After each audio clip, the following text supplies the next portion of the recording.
शोहरत की बुलंदियों पर पहुंचने का ख्वाब कौन नहीं देखता, लेकिन कितने लोग हैं दुनिया में जिनके नाम के आगे बिलियनियर का तमगा लग पाता है। दुनिया में ऐसे कुल 3,279 लोग हैं जिन्हें अरबपति होने का मौका मिला है। लेकिन इन 3,279 लोगों में से 92 अरबपतियों का नाता है हमारे भारत की आर्थिक राजधानी मुंबई से।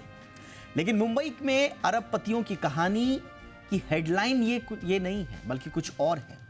हेडलाइन ये है कि आमची मुंबई अब एशिया की बिलियनियर कैपिटल यानी कि अरबपतियों की राजधानी बन चुकी है।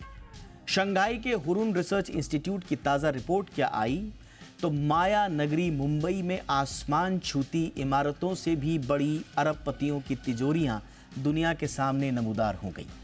इससे पहले कि हम मुंबई की रईसी के समंदर में गोता लगाएं, जरा आंकड़े आपको दिखाते हैं। एशिया में अरबपतियों के मामले में इससे पहले अव्वल रहती थी चीन की राजधानी बीजिंग, जो अब मुंबई से पीछे छूट गई है। रिपोर्ट के मुताबिक मुंबई में 92 अरबपति हैं, जो दुनिया में किसी शहर में तीसरे सबसे ज्यादा अरबपति हैं।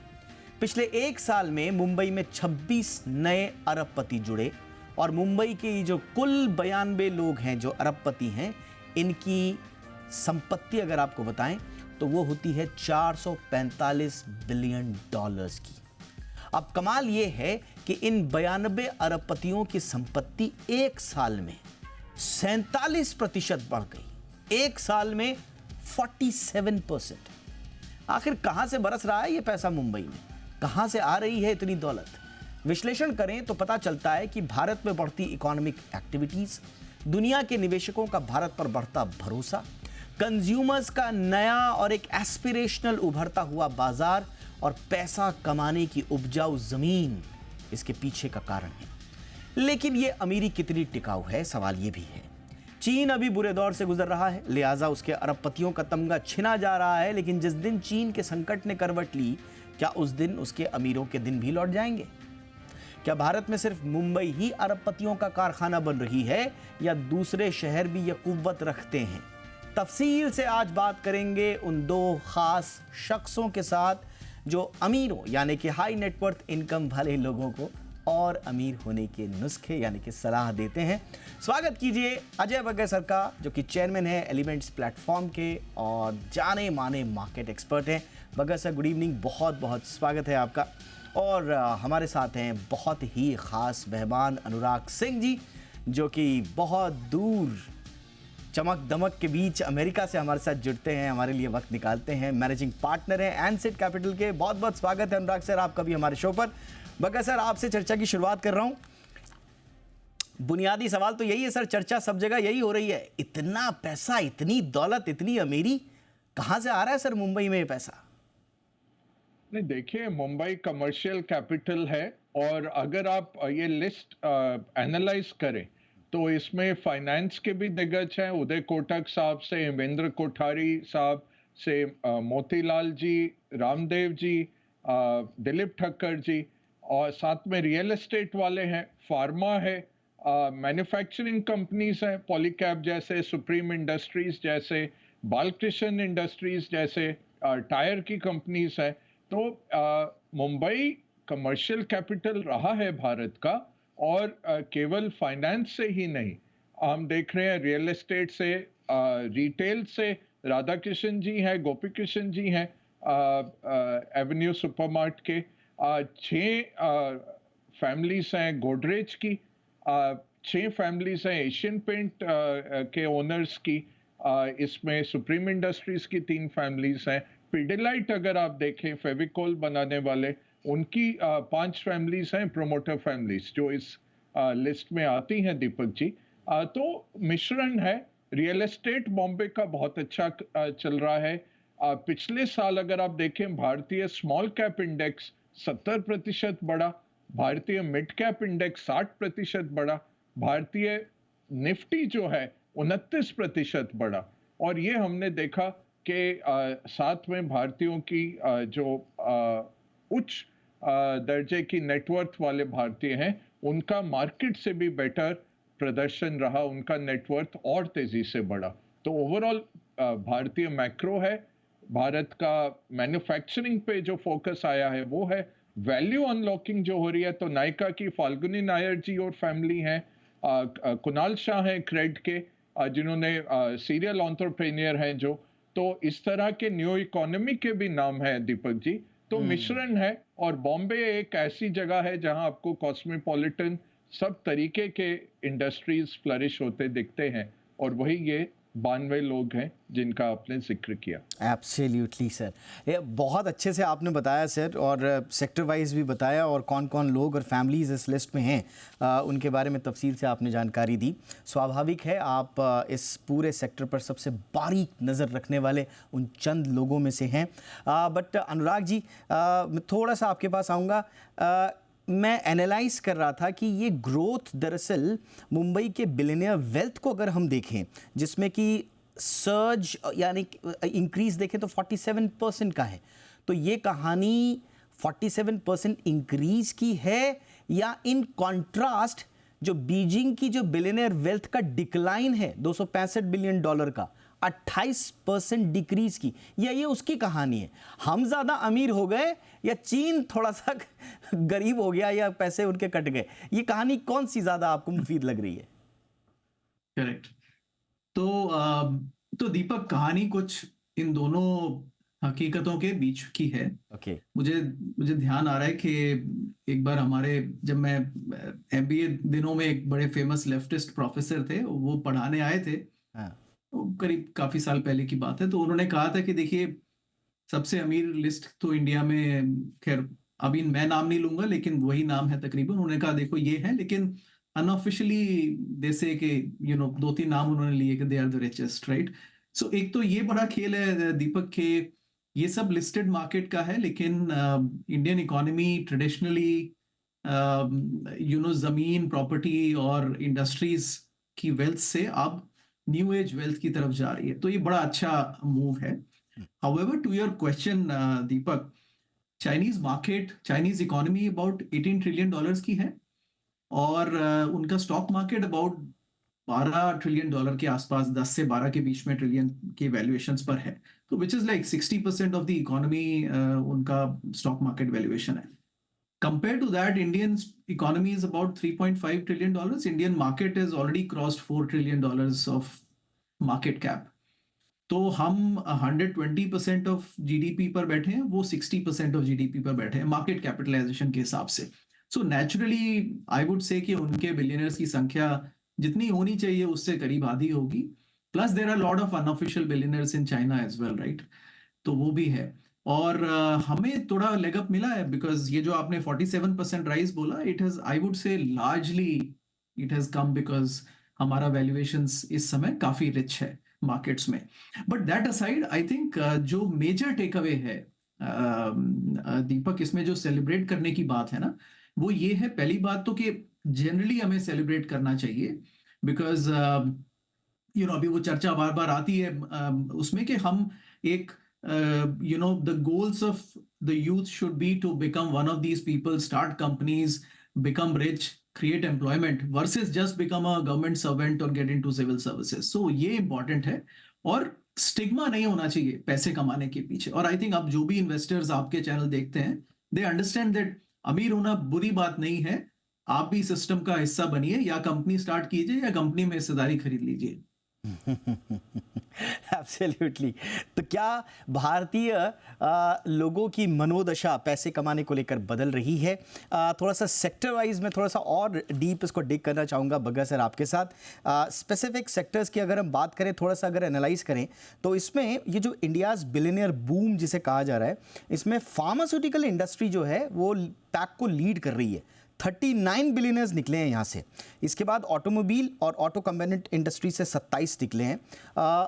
तो क्या ये जो बिलियनियर बूम है सर, ये ट्रेडिशनल सेक्टर्स में आपको दिख रहा है, या इसमें आपको दिख रहा है जिन लोगों ने इनोवेशन किए हैं, new technology, AI, machine learning, इनके साथ जो हाथ से हाथ, कंधे से कंधा मिलाकर चले, उनके लिए भी नई अपॉर्चुनिटीज़ बन रही हैं सर? दोनों दीपक, कहूंगा दोनों। देखिए, रियल एस्टेट वाले भी हैं, गोदरेज जैसा दिग्गज इतना पुराना घराना है रहेजास हैं इसमें, चंद्रू रहेजा जी की फैमिली है, राजन जी की फैमिली है इसमें, लोडा जी हैं, तो रियल हीरानंदानी जी हैं। तो ये पुराने दिग्गज रियल एस्टेट आप कह सकते हैं कैप्टन्स हैं मुंबई के। और साथ में फार्मा तो एक नेचुरल एडवांटेज रहा भारत का। अब देखिए maximum FDA certified labs Bharat में है, और कंपनियों का क्या रजिस्ट्रेशन और हेड ऑफिस चाहे मुंबई में हो, प्लांट्स तो हर जगह होंगे, बद्दी में होगा, हिमाचल में, या जहां जहां सहूलियत मिली, जिन जिन सरकारों ने अच्छा टैक्स का वितरण किया, वहां वहां प्लांट्स लगे। But head office traditionally Mumbai में रहता था, या ये रहते यहाँ पर हैं, इसलिए मुंबई में काउंट किया जाता है। तो भारत में जो बूम हो रहा है, जो पीएलआई के चलते बूम हो रहा है, और साथ में जो टेक्नोलॉजी आपने कहा और न्यू एज कंपनीज आ रही हैं, तो इसमें हमारे दो हैं, कुणाल शाह जी हैं और फाल्गुनी नैयर जी हैं। तो वो स्ट्रेट फॉरवर्ड दिखते हैं। बट ट्रेडिशनल कंपनीज भी हैं, एशियन पेंट्स भी हैं, पिडिलाइट भी हैं, सुप्रीम इंडस्ट्रीज भी हैं टपारियाज की। तो पूरा एक मिश्रण मैं कहूँगा, और मुंबई को हर जगह से इसमें प्रोत्साहन मिल रहा है। बट ये फार्मा आपने बहुत अच्छा एनालाइज किया। फार्मा का नेचुरल एडवांटेज रहा है भारत को, और मुंबई भी एक हब रहा है लिस्टिंग होने का कंपनीज का, या रजिस्टर्ड ऑफिस होने का। यहाँ से हमें ज़रूर फायदा मिला है। बिल्कुल। और ये ट्रेंड हमने देखा है, फार्मास्यूटिकल इंडस्ट्री की ग्रोथ हमने देखी है, और हम वर्ड्स फार्मेसी जो बने हैं उसमें अपॉर्चुनिटीज़ को कैसे बड़े बड़े घरानों ने और बिजनेस हाउसेस ने भुनाया है, ये स्टोरी बड़ी शानदार रही है। लेकिन आगे की ट्रेजेक्ट्री कैसी रहेगी अनुराग सर? आप अमेरिका से बहुत दूर से लेकिन बहुत बारीकी से एनालाइज करते हैं मार्केट को, हमारी आर्थिक ग्रोथ को। अभी जो हम कह रहे हैं कि साहब जो ट्रेडिशनल एक सेगमेंट हुआ करता था इन्वेस्टमेंट के लिए, टेलीकॉम, एनर्जी, रियल एस्टेट, उसमें थोड़ा सा फार्मा भी जोड़ दीजिए, वो पुराना ही हो गया, लेकिन कहानी नहीं बन रही है, लेकिन है पुराना हमारा वो। लेकिन अब जैसे आर्टिफिशियल इंटेलिजेंस, नए न्यू एज स्टार्टअप्स आ रहे हैं, तो जो नए बिलियनियर्स बनेंगे, जो नए मिलेनियर्स बनेंगे, उनके लिए आप कहाँ देख रहे हैं मौका? वो कहाँ से ज़्यादा होंगे भारत में? तो दीपक, अगर हम ग्लोबल, ये जो आपने 3200 बताया, 3200 ग्लोबल बिलियनियर्स हैं, इनका ब्रॉड स्प्लिट देखें। अभी एक साल पहले का मुझे ध्यान आ रहा है, इसमें कुछ नंबर इधर उधर हो सकता है बट ज्यादा नहीं। About 70% of them, 70% were self made billionaires. बाकी जो 30% है वो देवर डायनेस्ट्स और इनहेरिटेड वेल्थ। अब उसमें यही अगर हम यूएस में आ जाते हैं, तो I would say about 90, more than 95% are self made, right? क्योंकि this is where most of the innovation is happening. But बाकी जो 30 हैं, they come from more traditional economies. Russia हो गया, रशिया के अबाउट 100 बिलियनियर्स हैं, right? They mostly dynasts. African countries हो गए, लैटिन अमेरिकन कंट्रीज हो गए, वहां पे इनोवेशन नहीं है, तो मोस्टली डायनेस्ट्स रूल करते हैं इसको। इंडिया में ये इक्वेशन अजय सर ने जैसे बताया कि ग्रेजुअली चेंज हो रहा है, and it is very good to see that this is changing. Predominantly अभी भी डोमिनेशन वही है जो इनहेरिटेड वेल्थ का है, बट उसमें एक चेंज ये आ रहा है कि जो समय के साथ बदलेगा, तो बहुत सारी इंडस्ट्रीज हैं, बहुत सारी इनहेरिटेड कंग्लोमरेट्स हैं जो कि ग्रेजुअली डिप्लीशन की तरफ बढ़ रहे हैं, बिकॉज वो समय के साथ मार्केट को समझ नहीं पाए, मैनेजमेंट को प्रोफेशनल नहीं रखा। डायनेस्टी एक चीज होती है, लेकिन अगर आप मैनेजमेंट को प्रोफेशनलिज्म से चलाएं तो आपकी वेल्थ क्रिएशन होगा। न्यू इंडस्ट्रीज में जाएं, न्यू एरियाज में जाएं, और जो ये समय के साथ नहीं बदल रहे हैं उनकी वेल्थ डिप्लीट भी हो रही है। बिगेस्ट चेंज मैं दीपक ये और देखना चाहता हूं, और आई थिंक ये होना भी चाहिए, विच इज कि we are moving from a capital intensive wealth creation to a more capital light, asset light wealth creation. So बहरहाल पहले क्या था कि आप अगर 70s, 80s, 90s में देखिए, तो your source to wealth was either getting a government license or getting in close collaboration with the government, and then owning the resources of production, which was largely land or industries, and the capital controlling it, right? Which is अगर सरकारी bank है तो आप capital भी एक तरह से manipulate channelise कर सकते हैं, maybe manipulate is not a right word, but और then you only become richer. अभी ये ट्रेंड चेंज हो गया है। One, capital is easily available globally, capital India में आता है और तमाम दुनिया जहान के देशों में जा रहा है, wherever there are good ideas. And second, companies are being created जहां पर आइडिया सबसे बड़ा है, कैपिटल जरूरी नहीं है। तो ये दोनों ही चीजें जब मिलती हैं तो फिर you create those first generation entrepreneurs and first generation wealth creators, जो कि मैं देख रहा हूं कि अब मुझे लगता है कि हिंदुस्तान में वो संख्या बढ़ेगी और वो प्रॉमिसिंग है, वो ऑलरेडी इस नंबर में दिख रहा है। जैसे कोटक साहब की भी बात कीजिए, उन्होंने भी बेसिकली बैंक जीरो से खड़ा किया है, राइट? और ऐसे और भी फाइनेंशियल और इवन इन्वेस्टर्स हैं उस लिस्ट में। So I am very happy to see this changing, Deepak. ये आपने बहुत अच्छा एनालाइज किया कि सिल्वर स्पूनर्स भी हैं इस लिस्ट में, तो बूट स्ट्रैपर्स भी हैं इस लिस्ट में, और आप कह रहे हैं कि जो ग्रोथ स्टोरी है इंडिया की उसमें बूट स्ट्रैपर्स की संख्या धीरे धीरे बढ़ती जाएगी, जो एक बहुत अच्छा संकेत होगा, नए लोगों का पार्टिसिपेशन। लेकिन अच्छा हुआ आपने ये एंगल छेड़ा, क्योंकि इस बारे में अगर हम बात नहीं करेंगे तो फिर ये शायद पूरी चर्चा एक तरफा रह जाती है। और मैं बग्गा सर आपके पास आ रहा हूँ। वेल्थ इनइक्वालिटी के मामले में भी इंडिया को बहुत क्रिटिसाइज़ किया जाता है और थोड़ा ये हमारा एक एरिया ऑफ कंसर्न रहा है। संभवतः मोस्ट अनइक्वल कंट्री होंगे हम वेल्थ के मामले में। टॉप 10% के पास, जो टॉप 10 पॉपुलेशन है उसके पास 77% नेशनल वेल्थ का हिस्सा है। रिचेस्ट 1% जो है हमारे इंडियन पॉपुलेशन के, वो 53% ऑफ कंट्रीज़ वेल्थ पर बैठे हुए हैं, और जो पुअरर हाफ हॉस्पिटल्स हैं उनके पास 4.1% ऑफ नेशनल वेल्थ है। काफ़ी बड़ा गैप दिखता है सर। ये कभी सही हो पाएगा? नहीं, ये देखिए दीपक जी, इनइक्वालिटी बढ़ती है ज़रूर जब आप इस तरह से देश डेवलप करते हैं। या तो आप सबको गरीब बना दीजिए जैसे कम्युनिस्ट कंट्रीज में हुआ, बट मैं ज़्यादा फेवर करता हूँ ट्रिकल डाउन थ्योरी कि आप एंटरप्रेन्योर्स को खुला मार्केट दीजिए, वो वैल्यू क्रिएशन करेंगे। और हमने देख लिया इतने साल जो लाइसेंस परमिट कोटा राज चला भारत में, जो अनुराग जी ने भी मेंशन किया, और फिर जब सन 91 में मनमोहन सिंह जी ने बिग बैंग रिफॉर्म्स लाए, नरसिम्हा राव जी ने इंश्योर किया, वो जो रिफॉर्म हुआ भारत में वो हमने देखा, फर्स्ट हैंड देखा दीपक जी। और तब तक यही था कि आपको अगर कॉन्टैक्ट से लाइसेंस मिल जाए तब आप बना रहे थे। वही पुरानी गाड़ियां मिलती थी, वही टेलीफोन था, वही स्कूटर लेने के लिए भी 6-6 साल लग जाते थे। और फिर किस तरह से भारत आगे बढ़ा। अभी भी हम 2007 हैं चाइना के मुकाबले, तो हम 17 साल पीछे चल रहे हैं चीन के मुकाबले। तो ये तो शुरुआत हुई है भारत की। और भारत की जो कंजम्पशन स्टोरी है, भारत की जो डेमोग्राफिक स्टोरी है, भारत की जो मार्केट स्टोरी है, वो तो अभी शुरुआत होनी है। जैसे अनुराग जी ने कहा, हमारा मार्केट अभी भी बहुत छोटा है। अगर आप एब्सोल्यूट लेवल्स में देखें, ये इकोनॉमी बढ़ेगी, 10 ट्रिलियन जाएगी, ये मार्केट भी 10 ट्रिलियन जाएगा यहाँ से। और बहुत सारी कंपनीज जो अभी रिप्रेजेंटेड नहीं है इस मार्केट में, वो भी आएंगी लिस्टिंग में। अभी तो आप पूरा इकोनॉमी में देखिए तो जरूर मार्केट कैप जरूर है, बट अगर आप प्रॉफिट टू जीडीपी देखिए, हम 5-6% पर ही हैं, तो वो बढ़ेगा। 11 लाख करोड़ जो लिस्टेड कंपनीज अभी प्रॉफिट बना रही हैं, उसका ज्यादा हिस्सा लिस्टेड कंपनीज में आएगा, तब ये मार्केट भी बढ़ेगा। तो ओवरऑल अपॉर्चुनिटीज बहुत है। ये जरूर है सेफ्टी नेट देना, जो सरकार 80 करोड़ लोगों के लिए खाद्य सामग्री दे रही है।